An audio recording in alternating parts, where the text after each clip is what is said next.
उबलते पानी में करेले डालें और फिर कमाल देखें। करेले आपके कड़वे बिल्कुल भी नहीं बनेंगे और जो करेले की सब्ज़ी नहीं भी खाते वो भी आपसे माँग-माँग कर खाएँगे। 1 किलो करेले थे। इनके ऊपर से छिलका उतार कर इनके अंदर से बीज मैंने निकाल लिए थे। अब यहाँ पर उबलते हुए पानी में करेले डाल देंगे, 2 चम्मच नमक डालकर उबलने के लिए रखेंगे। 4 से 5 इसमें बॉयल आने के बाद करेलों को निकाल कर ठंडा कर लेंगे। अब कटिंग बोर्ड के ऊपर रखकर इस तरह से बिल्कुल बारीक स्लाइस में तमाम करेलों को हमने काट लेने हैं।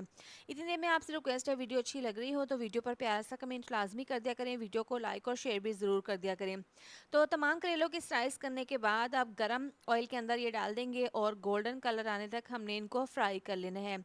इसको भी एक दूसरी प्लेट में निकाल कर रखेंगे। इसी ऑयल में डाल देंगे प्याज। तो 4 बड़े साइज़ के प्याज थे, बिल्कुल बारीक लच्छों में मैंने इनको काट लिया था। ये डालकर इनको फ्राई कर लेंगे। यहाँ पर देखें प्याज में हल्का सा कलर आ गया है, ज़्यादा हमने डार्क नहीं करना। हल्का सा इसको मिक्स कर लेंगे। इसके साथ ही इसमें हम डाल देंगे 2 बड़े साइज़ के टमाटर थे बारीक काट कर और तकरीबन 10 से 12 अदद हरी मिर्चें थी। गोल मैंने इनको काट लिया था। ये डालकर हल्का सा मिक्स कर लेंगे। 1 चम्मच कुटी हुई लाल मिर्च डाल देंगे। साथ ही इसमें डाल देंगे आधी चम्मच पिसी हुई लाल मिर्च, आधी चम्मच हल्दी पाउडर, आधी चम्मच धनिया पाउडर और आधी चम्मच इसमें ज़ीरा पाउडर डाल देंगे। साथ ही इसमें नमक जाएगा 1 चम्मच। ये मसाले डालकर इसको हल्का सा मिक्स कर लेंगे।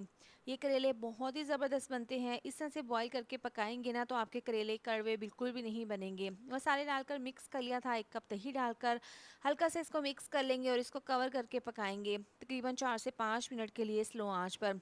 5 मिनट हो गए हैं। यहाँ पर देखें दही का पानी ड्राई हो गया है, ऑयल सेपरेट हो गया है, टमाटर प्याज नरम हो गए हैं और करेले भी गल चुके हैं। हल्का से इसको मिक्स कर लेंगे। काफ़ी सारा बारीक कटा हुआ हरा धनिया, हरी मिर्चें डालकर इसको मिक्स कर लेंगे।